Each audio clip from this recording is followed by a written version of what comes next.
Hello guys, स्वागत है आपका।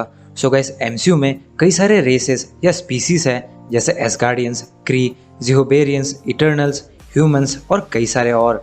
इसीलिए आज मैं इन्हें अपने तरीके से रैंक करने वाला हूं, जहां मैं top 10 most powerful races in MCU की बात करूंगा। मैंने इस लिस्ट को रैंक किया है हर रेसेस के ओवरऑल पावर्स और फीट्स के बेसिस में। लेकिन ध्यान रखिएगा, जिनके जितने ज़्यादा फीट्स या एबिलिटीज़ दिखे हैं, मैंने उन्हें उतना ही आगे इस लिस्ट में शामिल किया है। यानी कि अगर कोई ऐसा रेस है जो कॉमिक्स में बहुत ही पावरफुल है मगर एमसीयू में बस वो यूं ही दिखा है, यानी कि कुछ ना करते हुए, तो उसे मैंने इस लिस्ट में या तो नीचे रखा है या शामिल नहीं किया है। तो गाइस, अब और देरी ना करते हुए चलिए अब इस वीडियो को शुरू करते हैं।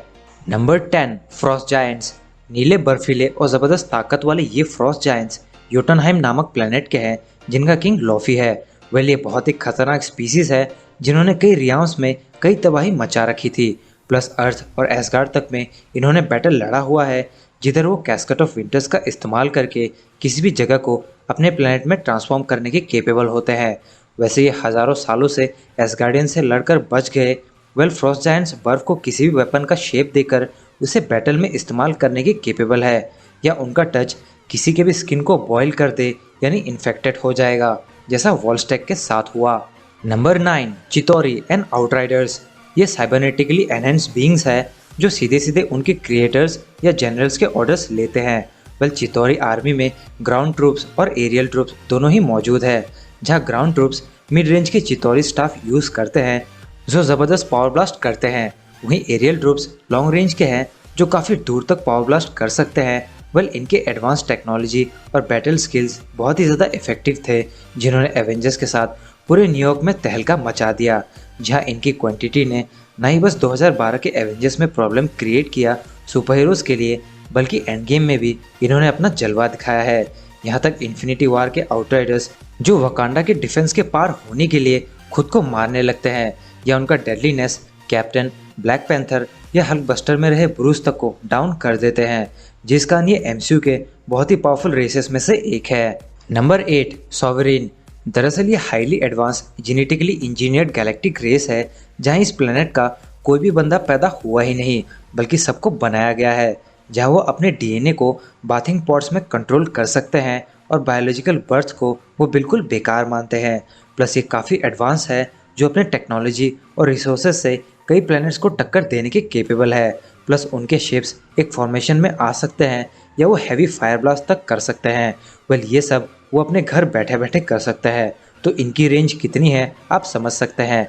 प्लस इस नंबर में उनको रखना इसलिए मुमकिन हुआ क्योंकि वॉल्यूम 2 के एंड में हमने देखा कि सॉवरेन्स एडम वारलॉक को फॉर्म कर चुके हैं, जो कितना पावरफुल है वो आप सब तो जानते ही है। Number 7, flora Colossus.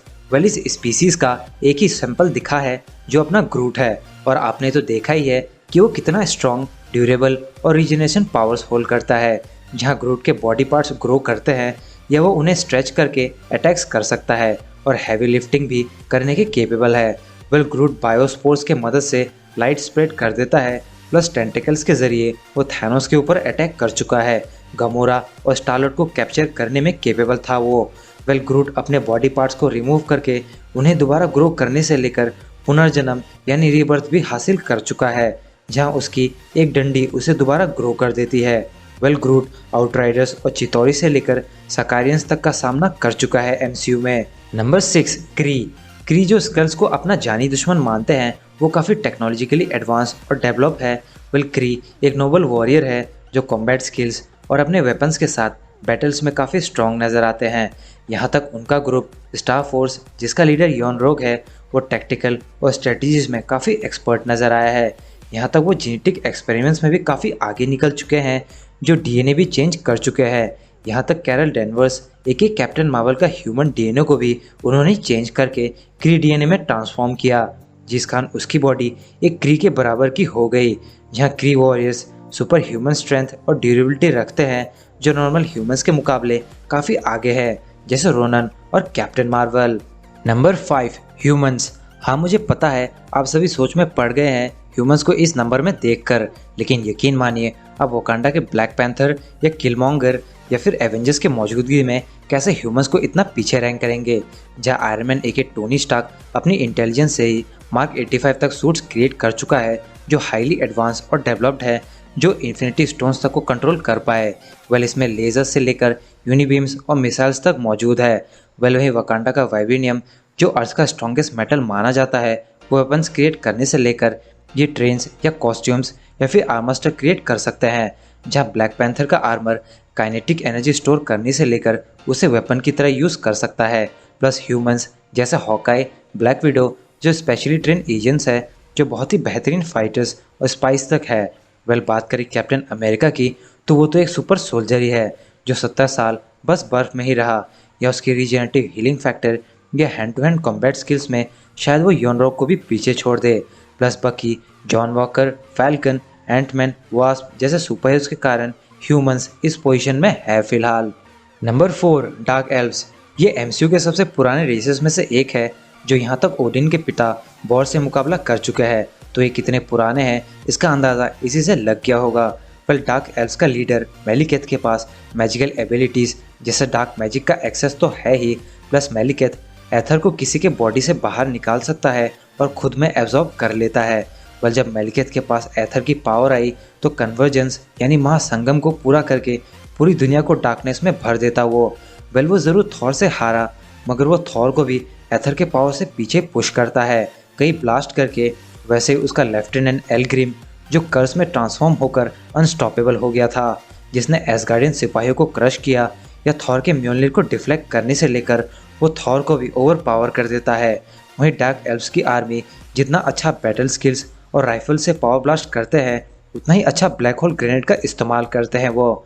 Well black hole grenade किसी को भी अपने अंदर खींच लेते हैं जो उसके रेंज में हो, और इन्हीं सब कारण की वजह से डार्क एल्व्स नंबर 4 में है। Number 3, eternals. हाल फिलहाल में ही दिखा इटर्नल्स के ट्रेलर में आपको पता लग गया होगा कि वो कितने पावरफुल है, जो ह्यूमंस को लाखों हज़ारों सालों से मदद करते हुए आए हैं। फिर चाहे वो ह्यूमंस को नॉलेज देने में हो या डेवलपमेंट या बैटल स्किल्स प्रोवाइड करने में। वेल इटर्नल्स काफ़ी पावरफुल है, जो कॉस्मिक एनर्जी ब्लास्ट करने से लेकर टेलीपोर्टेशन, सुपर स्ट्रेंथ, टेलीपैथी जैसे पावर्स रखते हैं। वेल मैंने बस इटर्नल्स के ट्रेलर के कारण उन्हें इस पोजीशन में नहीं रखा, बल्कि थैनोस के कारण रखा है। वेल मैं अब जानता हूँ कि वो डेवियन जीन्स भी होल्ड करता है, मगर अभी अगर मैं उतना कैटेगरी निकालने लगा तो ये टॉप 10 नहीं बल्कि टॉप 50 की लिस्ट हो जाएगी। मगर जो भी हो, आप समझ गए मैं क्या कहना चाहता हूँ। वैसे थैनोस अपने बैटल स्किल्स, नॉलेज या स्ट्रेंथ के कारण इटर्नल्स को इस पोजीशन में ले आया है, जहाँ वो नेकेड हाथों से इन्फिनिटी स्टोन्स को छू चुका है या पूरे कंप्लीट हुए गॉन्टलेट के पावर्स को होल्ड करता है, जो बिल्कुल कोई मामूली बात नहीं। यहाँ तक वो 2 बार स्नैप करके भी जिंदा बचा रहा, जिस कारण इटर्नल्स को नंबर 3 में तो होना ही था। Number 2, Asgardians. एसगार्डियंस जो एमसीयू में गॉड्स और नोरियम्स के प्रोटेक्टर है, वो बहुत ही ज़्यादा पावरफुल है। फिर चाहे आप लोकी, थॉर, ओडिन या बॉर की ही बात क्यों ना करें। यहाँ तक अभी जो एसगार्ड के ऑल फादर हुए हैं, जैसे ओडिन और बॉर, वो तो अपनी फोर्स से लाइफ तक क्रिएट कर सकते हैं। प्लस एसगार्डियन किंग होने की वजह से उनके पास एसगार्ड की आर्मी प्लस एसगार्ड के वॉल्ट में रहे ढेर सारे वेपन्स जैसे Tesseract, eternal flame, casket of winters, जहाँ टेसरेक्ट एक इन्फिनिटी स्टोन था। वेल इसी के साथ एसगार्ड के किंग के पास टेसरेक्ट या बाइफ्रोस्ट था, जहाँ बाइफ्रोस्ट किसी प्लेनेट पर छोड़ दिया जाए तो पूरा प्लेनेट ही डिस्ट्रॉय हो जाएगा। यहाँ तक ओडिन के बच्चे थॉर और हेला जो सबसे पावरफुल एसगार्डियन में से एक है, प्लस वेलकायरिस की आर्मी हुआ करती थी एसगार्ड में, जो अपने किंग के लिए वफादार थे।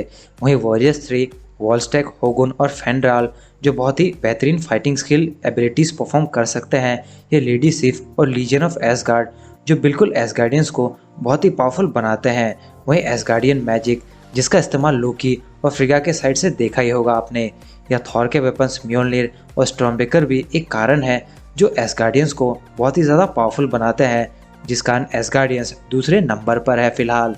वेल नंबर 1 में जाने से पहले मैं कुछ ऐसे रेसेस की बात करना चाहूँगा जो काफ़ी बेहतरीन और पावरफुल थे, मगर इस लिस्ट में शामिल नहीं हो पाए, या तो अपनी पावर्स ना के बराबर दिखाने की वजह से या कम पावर्स दिखाने के कारण। सो स्पेशल मेंशन एल्डर्स यानी कलेक्टर टिवान और ग्रैंड मास्टर, क्रोनन्स, सेंचुरियन, स्क्रल्स, जेंडारियंस, जियोबेरियन जिसकी गमोरा पॉसिबली लास्ट स्पीसीज है, और नीडावेलर के ड्वार्व्स। नंबर 1, सिलेस्टियल्स। अगर एसगार्डियन गॉड्स है तो सिलेस्टियल ओल्डेस्ट और most powerful beings on the universe है, जिनका एक ही हिट पूरे प्लेनेट को डिस्ट्रॉय करने के केपेबल है, या कभी वो खुद ही एक प्लेनेट होते हैं, जैसे ईगो द लिविंग प्लेनेट, जो खुद का ही एक एक्सटेंशन ह्यूमन फॉर्म तक क्रिएट कर सकता है। प्लस सीड्स के इस्तेमाल से वो कई दुनियाओं को खुद के प्लेनेट की तरह फॉर्म कर देता है। इसी की एनर्जी और मैटर तक ये मैनिपुलेट कर सकता है। प्लस सेलेस्टियल्स इटर्नल्स को भी बनाने के लिए जिम्मेदार है, जो आगे आपको एमसीयू में दिखेगा। वैसे पीटर क्विल यानी अपना स्टार लॉर्ड भी एक सेलेस्टियल ह्यूमन हाइब्रिड है। साथ ही सेलेस्टियल के पास कॉस्मिक एबिलिटीज़ होती है, जिस कारण सेलेस्टियल्स बहुत ही पावरफुल कैरेक्टर्स माने जाते हैं, और इसीलिए वो मेरी इस लिस्ट के नंबर 1 पोजीशन में भी है। तो गाइस, ये थी top 10 most powerful races in MCU की लिस्ट। सो अगर आपको ये वीडियो अच्छी लगी हो तो वीडियो को लाइक और शेयर करें। साथ ही कमेंट करके बताएं आपको इनमें से सबसे फेवरेट रेस कौन सा लगा, या आपको कौन पावरफुल लगता है। और ऐसे ही ऑसम और इंटरेस्टिंग वीडियोस देखने के लिए हमारे चैनल को सब्सक्राइब करके बेल आइकन को ज़रूर प्रेस करें। वहीं मेरे नए कॉमिक्स के चैनल कैप्टन हेमंत 360 को भी सब्सक्राइब करें, जिसकी लिंक डिस्क्रिप्शन में है, जिसमें हीरोज इन क्राइसिस का फाइनल एपिसोड भी आ गया है। तो गाइस, मिलते हैं बहुत जल्द अगली वीडियो में। This is your captain signing off. Take care, bye bye.